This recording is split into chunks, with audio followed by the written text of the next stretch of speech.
Welcome to the Nerd Party. Hello and welcome to another special Between Takes episode of Missing Frames. I'm your host, Shawn Eastridge. We've been covering all things Atlanta Film Festival through last week, over the weekend. This week, it's never stopping. The festival may be over, but we're still going. We're keeping the dream alive. So, a couple days ago, I had the distinct pleasure of chatting with Jocelyn DeBoer and Luebbe about their upcoming comedy, Greener Grass, which they not only wrote and directed, but starred in as well. Is there anything they can't do? Jocelyn and Dawn got their start at the Upright Citizens Brigade in New York City before heading to LA.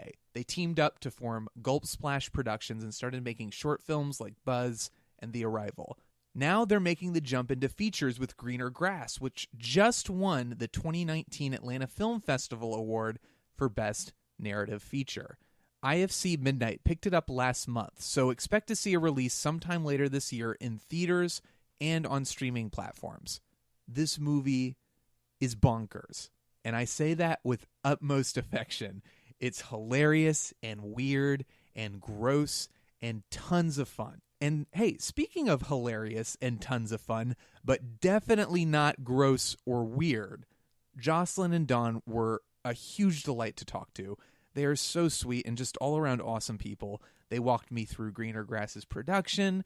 We talked about some of their favorite reactions to the film, some of the interpretations some people have made about it, and so much more. I love chatting with them, and I'm so grateful they took some time away from being super cool award winners to chat with me.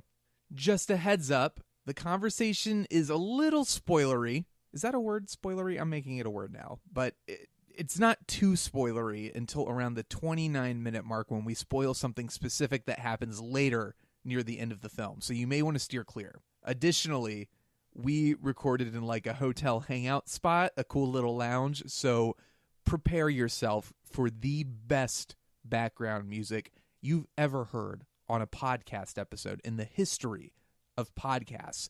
We're talking pulled straight from the 1970s, delivered right to your eardrums. I'm going to go ahead and declare this as an artistic choice as well. I totally meant for this to happen, and I guarantee you're going to love it. So make sure you're following these cool cats on Instagram at Jocelyn DeBoer, all one word, and at Dawn Luebbe, also all one word. And hey, check out their awesome short films on their website. It's just gulpsplash.com. But don't watch the Greener Grass short film. It spoils everything about the feature. We were just talking about spoilers. We don't want you to get spoiled. So let's just go ahead, now that we've gotten all that out of the way, let's push off, shall we?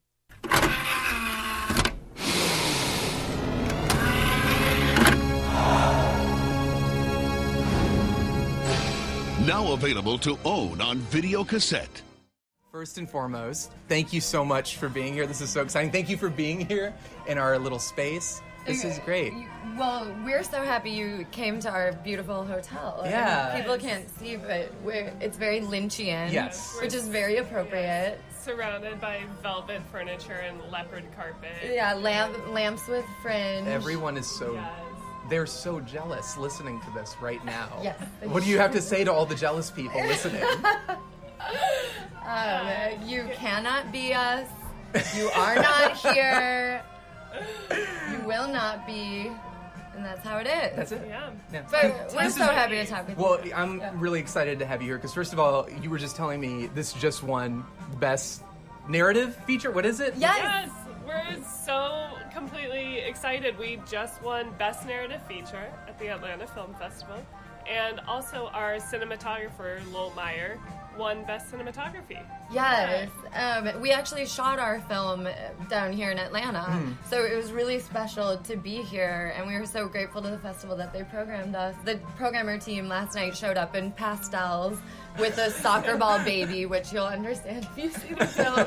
And it was just really wild, and we got to bring our crew and the cast that was there up on stage, and it was very cool. So. They rolled out a green carpet for us. Instead of a red carpet, yeah. I wish I'd seen all this. I did come and see the movie. I was there, I promise you. I wanted to ask, in terms of audience reactions, when you've screened this movie, because I'd seen it once I'd watched the screener, and I was like, I have to see this in a theater to see how an audience reacts to it, because the movie is so crazy. And I'm like, and I feel like you'll know within the first few minutes whether or not you're on board or not. But how is it fun? Is it still fun to see it with an audience and feel them kind of reacting? And... It's so fun, and I'd love to pick your brain too about the reactions. Let's do it. Like we've found that thank God, knock on wood, it's played really well. And I would say at first we were thinking, like the first night of Sundance, the audience was like, it took a little bit for them to warm up, and then once the buzz got around at the festival that it's a comedy and whatnot, people came in very hot from the beginning. But I would say that now that we've been around to a few festivals, the audiences have come in very hot, which knock on wood, that helps. But it's so interesting though, like we've played in a handful of cities now, and it's so interesting to see regionally what jokes really hit in one place and ones that don't as much. It's just cool to see with different audiences. What's the one where you can tell they kind of are like, oh, okay, we get it? What's the first big laugh typically? I guess this is a little spoilery, but that's okay. That's all right. This one is literally in the first 30 seconds. So the kids are playing soccer in the beginning, and my son Julian is just standing in the field while all the other kids run around, and he yawns, and it's very dramatic. Yes. And we can feel that, like, when that gets a huge laugh, we're like, oh, they're really on board. Because it's not, that funny, but it's like you can feel the excitement in the room, which is fun. But yeah, I'm curious how the audience reaction differed or didn't with what you were expecting. You watched it. I honestly was not expecting so much. I was expecting a little more like bafflement, like people being like, what's happening? I felt real cool. I was like patting myself on the back, like I've seen this and I know what's gonna happen. So I was trying to be like cool, but then it was like I don't know why I thought that. Everyone was really immediately into it, so I felt like, oh, these are my people. This is exactly what I would hope. But one of my personal favorite moments that I wasn't expecting people to find as funny as I did, but they did. It got applause. Was the after the ref comes over and says he can't be on the field. He's too whatever. And he repeats it and mocks him, and everyone laughs. And then the handshake, when they shake hands, I loved that, and I wasn't expecting anyone to find it as funny as I did. And then the audience went nuts for that. That is Beck Bennett and Neil Casey, who play our husbands, improvising. That was in the script, of course, that we all laughed so much. But the high five and the handshakes they came up with on their own, and it is one of our favorite moments, and a moment that people point out quite often. Yeah. So we just could go on and on about how talented Beck Bennett and Neil Casey are. They are so funny and just brought so much to their characters. So we feel so grateful that. So how did you two meet? Yeah. How did you two start hanging out and become besties? I was thinking I should say that I'm Jocelyn with this voice. That's right. Yeah, and I'm Dawn with this voice. I'm always curious when I listen to podcasts. Do you think I should say who I am? Do you think they'll know? Yeah, they'll have no idea. I'm Shawn. Good, now everyone's no longer We've all been introduced. Good. Oh, well, Dawn and I met, we were put on a house team together at the Upright Citizens Brigade Theater in New York. Nice. So it was a sketch team called Onassis that is still our families basically today. So it's a group of 12 people doing improv, or sketch mostly. Yeah, that was back in 2011. Mm-hmm. And then Jocelyn and I both moved out to LA circa 2015. And that was we were the only two people from our group, our family, to move out west. And I think that was when we were we should do something together. Mm-hmm. And while we were on the sketch team in New York together, I was always so drawn to Jocelyn's pitches for sketches, and I just was her mind works in such a strange way. Do you remember one of those pitches? They're all very weird and we both love to explore, often in a domestic setting, but explore manners and like social like subtleties, right? Yes. In a very heightened way. Yeah, in a lot of like familial relationships and daughters and mothers and Like one sketch that we pitched maybe together, or at least we both were like starring in this sketch that comes to mind is The Parade. And it's not going to sound funny when I describe it, but it's just, it was a family who, like, kind of seems, like, down on their luck and sad. And then the dad comes home from work and announces that he's going to be in the parade in town. And it's like they've won the lottery. Like, Papa's going to be in the parade. And there's, like, one very, very sickly boy in the family that, like, gets so excited and then coughs for, like, blood and, like, has these very long coughing fits. And you came up with this? Yes, in some way. And it's our whole team, too. Our buddy Mike Scollins, who was on the team, that was kind of it. That's fantastic. Anyway, I love all of this is great. No, that's great. So you moved to LA. Was the intention to make movies, or were you hoping to get into filming or television? I think both of us, we were both actors for a long time, and I think in the back of our heads, we always wanted to direct and thought we would be doing that. But in New York, it's like your life is so busy and you're like doing so much, and we both like worked on a lot of like commercials and college humor shoots and blah blah. We were like, oh, we feel so busy as actors, and then once we got to LA, we like weren't doing anything, and that's when we were like, oh, we should make something. But we didn't direct. The first thing we made together was the Greener Grass short. Okay. And someone from our sketch team, Onassis, Paul Berganti, who's one of our close friends and mentors, directed Greener Grass, and truly really still shepherds us in our careers in such a great way. But it was, what happened with that experience is that Paul delivered an incredible director's cut of the movie, and then he had to go back to SNL. He's the digital video director at SNL. Okay. And we were left with the color correct still needing to be done, and sound, and some other edit polishing things. And we really got to sit in the edit and things and do that. And we had never done that before in any way. And we really credit that experience to being what taught us how to write for film. Right. And like seeing what shots are needed and etc. We were like, oh, we get this more. And then we made a second short film very soon after Greener Grass called Buzz, where we hired another one of our buddies, this incredible artist, Mitch McGee, to direct it. And Mitch really let us kind of shadow him in the whole process of prep, and he guided us in writing a lot. And after that experience on Buzz, I think we were like, we felt confident and excited to try to direct something ourselves, which is when we made The Arrival, which is our third short film, and the first one we directed. Which one's your favorite? Oh my gosh, we always joke that Buzz is. Yeah. I feel like Buzz is our like kind of forgotten middle child that we like just like have such a unique like relationship with, and we love it and like root for it. Yeah. So Buzz, we'll say Buzz. Yeah. Buzz is the best. I think it was like our most challenging acting roles that we've had in a way, and like I think because too we credit Buzz kind of as being our film school, that like it has such a special place in our hearts. Like, oh, we were learning so much. Yes, learned so much. So what did you think in terms of why Greener Grass over The Arrival or Buzz as the feature? Like, what made you decide, like, okay, this is the one, if this is going to be our first feature, that's what we want to do? Yeah. Oh, and also, what was it like to expand the short into a feature? Oh, like, totally. yeah, let's do all of it. Yeah. We've had quite a journey with Greener Grass. Yeah. When we made this short, we had no intention at all of making it a feature.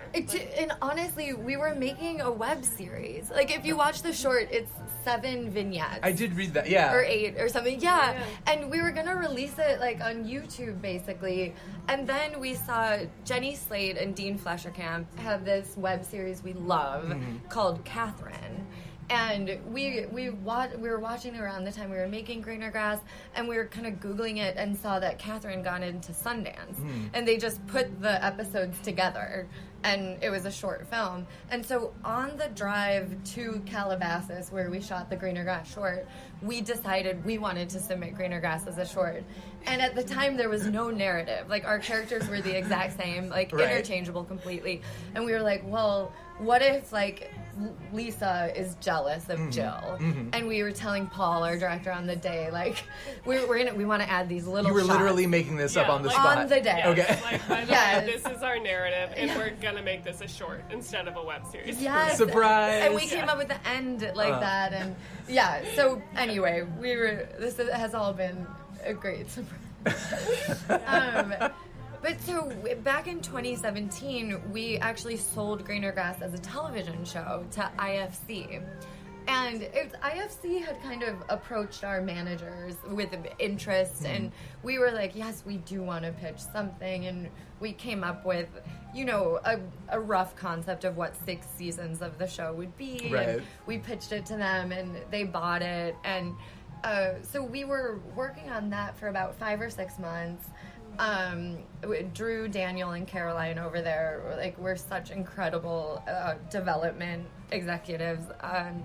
It basically, their boss got switched out, and then, after we had been there for 5 months working on the pilot, they got a new supervisor who then wiped their entire slate, which we were on. But, we were so sad at the time, but it's so good for us because we were really afraid that we wouldn't get to direct the pilot or the TV show because we had only directed The Arrival. But The Arrival's so good. I mean, I feel like that's enough to be like, we can do this. Come we on. thought we could do it. Thank you for saying You're that. welcome. But they were kind of maybe. We never asked. Yeah. Okay. We were just afraid it would be a hard sell to an executive that didn't know us. Yeah. Versus to sell ourselves to direct it versus a very seasoned, experienced TV director. Okay. Yeah. But actually the TV show was so different from the movie. There was this whole dark underworld, and a lot of things were explained that we don't explain in the movie, and we're so much happier that we just stripped it down to the basics, and we got to have complete creative control of the vision. And basically, you're telling me there's a sequel in the works. There's a whole, there's a whole Marvel universe happening with Greener Grass. With Natalie, our producer, that 50 years from now, well, maybe 30 years from now, we're gonna get the whole team back together and make Golden Grass. Where Jill and Lisa are now senior citizens, living in Miami or something. Yes, totally. But nobody addresses that anyone's age. Oh, Everyone's no, just not in behaving any exactly way. the same. Yes, no, they still have braces. This is perfect. This is breaking Missing Frames breaking news. Exactly. So you expand this short to feature length. You're like, at what point were you like, let's just do this, let's make it ourselves? It was actually, we were gonna then pitch it as a TV show again, and this funny thing happened where I went down to Austin to shoot Thunder Road. So I play Jim Cummings' wife in Thunder Road. And we were down there with our producer, Natalie, who also produced that. And at that same time, Dawn went to the Napa Valley Film Festival. Yeah, The Arrival was screening there, this week. The couple weeks Jocelyn was down in Austin. And we both had these experiences apart from each other where we were, around indie filmmakers and really immersed in that world, in the feature world. And we came back to LA and we both had this same urgency to make something and make it a feature. And we're like, well, if all these other people are doing it, let's do it. We can do that. Yeah. And it just felt incredibly exciting and urgent Yeah. to make something. And So from that decision, how long did it take to get everything together? So that was in maybe the end of November that we kind of made that decision, and then 2017. and then we kind of spent a couple weeks just pitching, trying to develop how we can strip the TV show and what the movie would be. And then I would say we came back from the holidays, and so January of 2018, and we really started writing. Okay. And what were the challenges there? Like, I mean, I can imagine you so expand, many. you have all these ideas, and you've been plotting it like this, and to have to condense all that into, like, now it's an hour and a half versus 6 hours or whatever it was going to be. Like, Our biggest concern was that we wanted to create characters that the audience really cared about. And our world is so bizarre and absurd that we felt like we had to be really careful to make sure that every aspect that is unusual is grounded in reality. So one of the most important things that we did was, before we wrote any dialogue, did anything, we created these long documents of what the themes of the movie would be, like what we were interested in exploring. We're both middle children from the Midwest, and we like joke that is like the beating heart of a lot of like what's in greener grasses. Right. Our observations growing up in these polite societies with families that are slightly communication challenged, like being straightforward, very polite, and everyone's like, it's so important to be kind and whatever, not be a tall poppy. but this underbelly of, like, everyone has a not so Competition. secret rivalry Yes. with each other. Yeah.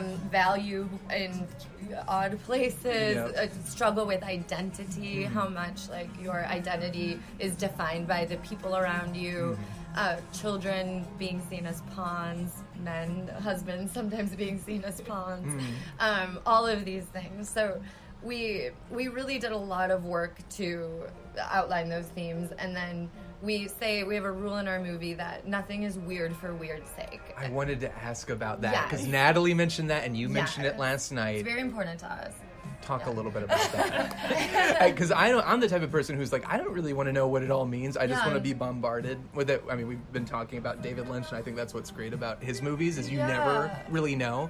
And that's kind of what I love about Greener Grass as well, is you never really know. So I almost don't want to know anything, but at the Right. same time, I don't know how to even ask the question Yeah, without no. saying, like, explain it to me, because I don't want to know. But, like, Well, we love so much people's theories about what it is Right. too, and it's, for example, our sound mixer Garrett Whitley he feels that the film is about loss, and that he's like sure, it's funny, but it's really a tragedy, and he believes that Jill has lost a child, and the whole movie is about her coping with that.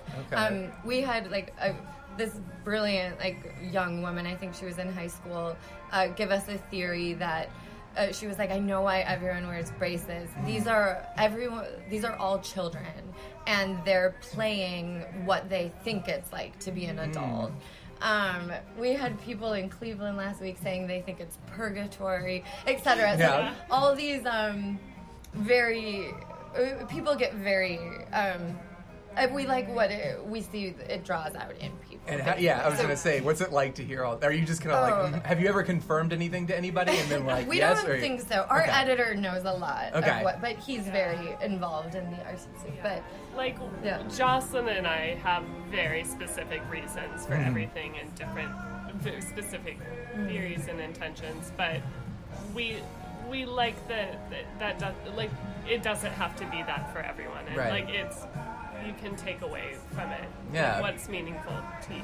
yeah, the weird, like not having weird for weird's sake is just like we want to respect the audience who's coming to watch it, and we as writers don't want to write something that's just like, because it's so easy to write a movie where it's like, oh, and then her leg falls off, Right. and then elephants walk in the room, and it's like, that would be so boring after like 2 minutes if it's not rooted in anything real that has value and is interesting to explore. So we're not interested in that, and we don't think our audience is either. So- And I think you, like, don't care about the characters or, like, what happens to them if any random thing on Earth Sure. can happen. Like, Yeah. it's like, oh, well, then what are the rules? Right. Yeah. And, like, And that gets old real quick. Yeah. So in terms of finding the balance of the humor, because it's so right from the get-go, I mean, it's hysterical, but was there a concern of kind of what we're talking about, like the sense of people getting worn out in terms of finding the pacing of the humor?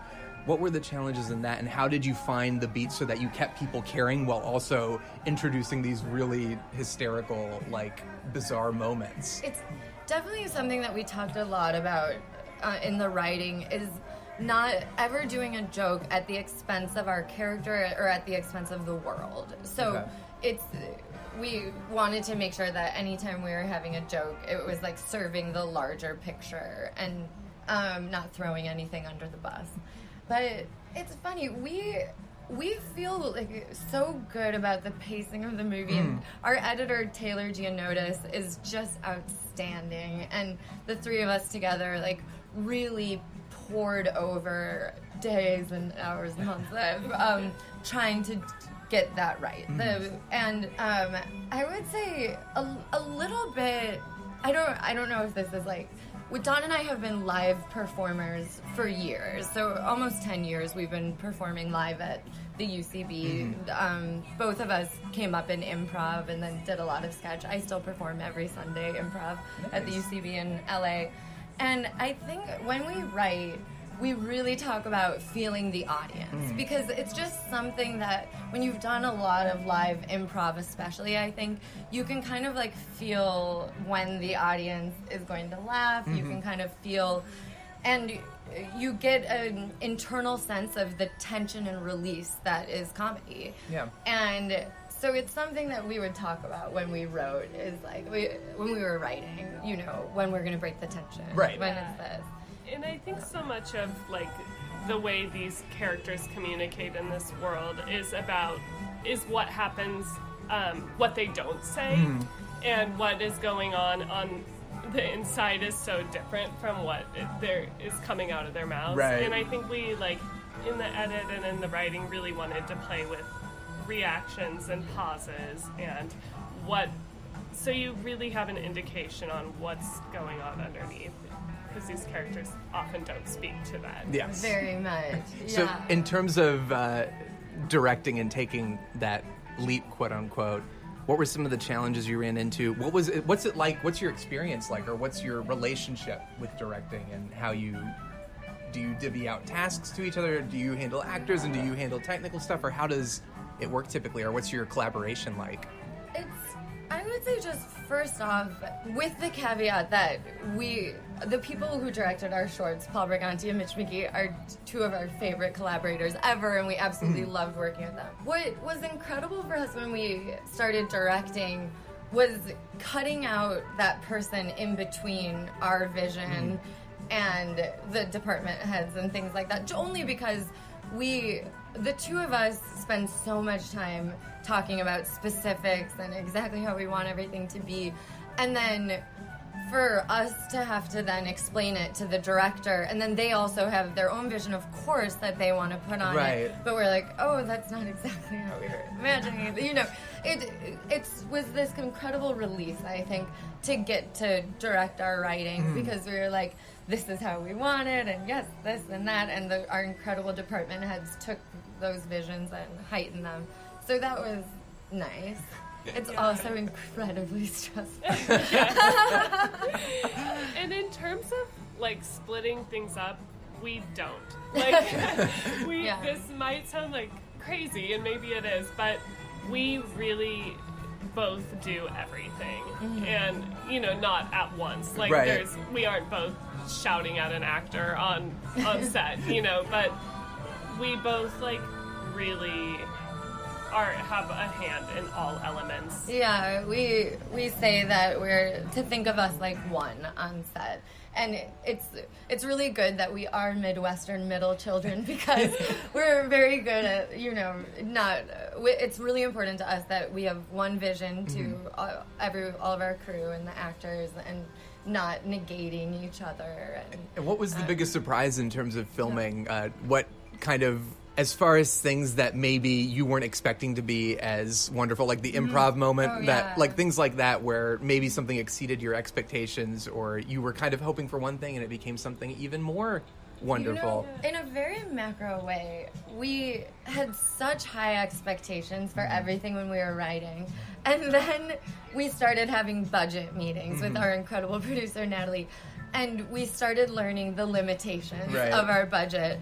And we had some dark days in pre-pro where we were like, do we even want to do this? So we felt very much like our vision was going to be compromised. This is in the early days of pre-pro, and we were really nervous just because we didn't have that much money to make this movie. And so I would say one thing we kept saying to each other on set is like, so Lee Poindexter, our production designer, and Lauren Oppold, our costume designer, the two of them are truly responsible for the detailed, incredible look of the movie. And they blew us away. That was one of the biggest surprises, is how much they could do with the money that they had. Yes.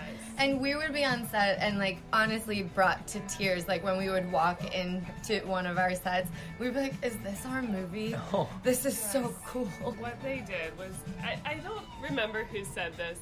I think I heard it from Jocelyn, but is that like half of directing is hiring geniuses, and that it could not have been more the case on this movie in terms of just like, what each of the department heads brought was just a delight to see. Yeah, we're so lucky because we had every like high expectation, and then they were able to match those and exceed them. So that was one of the best surprises. And I would say, like, Natalie is included in that. Our producer, yes. Lowell, our cinematographer. Just little things. Like, we had this vision of Beck in the pool. This is a spoiler, but you kind of see an underwater shot of him. And the quote for what that was going to cost made it, we couldn't do it. And then Lowell said, I know a trick. We'll get an aquarium, like a fish tank from Walmart. That's $70. And they put the Ari camera, the Ari Mini, in a fish tank. And that is that shot. And then Seriously? It was like $70. And then my we God. returned the fish tank. Yes, So we returned the fish tank. So it didn't cost anything. That's right. So like, we're Genius. like, well, we can't afford an underwater camera. Yeah. And, like, And let's just do an Lowell's aquarium. like, no, we can still do it. Yeah, we have so many examples of that. And I'm sure, like, we gave everyone, like, several gray hairs because we were like, we need the underwater shot. There needs to be a way. But it's the fact that we had department heads and a producer who were able to be like, we're gonna figure this out, is, like, the best gift that we could have ever received. We're so lucky. So, were there any moments where you had to compromise where you were like, it really hurts? It sounds like there were compromises being made across the board, I but know was there a one? stupid one. Was there one where it was like you were on set and you were like, fine? This is a spoiler, is that okay? Yeah, it's fine. In the near the end of the movie, Jill breaks out of the bubble, so to speak. That is the greener grass town where you don't ever see any cars. It's just golf carts. And when she's in the real world, she drives her golf cart around, but then there are real cars. And there's a scene of her, this is like not a big deal in any way, but a scene of her in the diner. And there's a window behind her and you can see tons of cars, and we wanted her golf cart to be parked behind her. And the golf cart did not make it to set that day. Oh, no. And it's okay. Things like that happen. Right. But our set was quite far from, the golf cart was very far from where we were when we realized it wasn't there. And that was a compromise that we could have like delayed shooting, and we could have spent a lot of money to get a steak bed to bring it over, and we chose not to. Yeah. And it was a hard decision. But the fact that that's my example means we were really lucky. Yeah. We didn't have to Yeah. compromise that much. Natalie, God bless her heart, just like made things happen. Yeah. Like, you'd think we would have a stack of things we couldn't get, and we got some version of most things we wanted. Yeah, we really did. It sounds like everyone was very like in tune with it, which is so cool. You know, this doesn't speak to that question that much, but one thing that was really fun in the days that were the best on set is when we had the crew and the PAs, like the people that hadn't read the script. A lot of them, when they would start like really like having a hard time not laughing out loud during takes, and they would be so amused by like little pieces of dialogue or things going on that they didn't know about. Right. that like made our day when Yes. we had like the crew laughing. And I guess when you started showing it and we talked a little bit about audience reaction at the beginning of this episode, but like in terms of seeing it with an audience for the first time, the nervousness of that, or wanting it to click and then seeing it click, what was the experience like for like realizing, okay, great, people are really responding to this? I would say the premiere at Sundance, we were both like brain dead. I can't Yeah. explain. Like, I felt out of body, just numb. Like I totally not in the moment. yeah. Kind of. But it's so weird. Like, ever since that one, like, I would say just, like, if you were my therapist, I'd be like, that wasn't, like, the best experience. Yeah. Yeah. Even though It people was were laughing hard. so much. Like, I think it went great, but it was, like, it was just a weird experience. We Right. were, like, in the very back corner, and we couldn't hear that well. It was weird. But then every other screening at Sundance was, like, beyond our wildest dreams audience reaction. Like, people were like bonkers, like shouting stuff and like, you know, like just so involved in the movie. And then we were like able to relax and Yeah. be like, oh, this is fun. Yeah. I think because we like had built up such a fear that like it didn't go well or something. And I think Yeah. we didn't really do screenings before Sundance. We were working on the movie. We turned it in like the Tuesday before we premiered on a Friday, Oh, and wow. we weren't done. In fact, Yeah, we did a lot of editing after Sundance. yeah, we cut 6.5 minutes out after Sundance. Oh, wow. Which we were still just working, and then we have a sound mix for this movie next Tuesday. Like, we're still changing stuff. We still have changed the edits since the one that you've seen. Is it frustrating to watch it and like keep seeing Yes, things all that? Because I'm We're sure that like, never we know ends. we're changing Well, that, like as but- as directors, I'm sure that never. It sounds like that always happens because everyone says it's never like the movie's complete. It's just there's a deadline and you have to Yes. give it Yeah. up. Yeah. So We is work on it forever. I'm Yeah. positive. At least for like 3 more years. Yes, Every day. it's so true.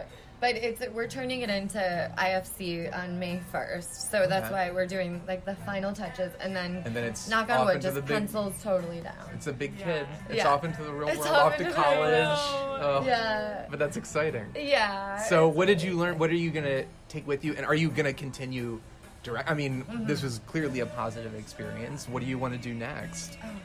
Yeah, it's a good question. The question. We're working on our next feature. Yes. Any The writing hints? It has a sci-fi element. Yeah.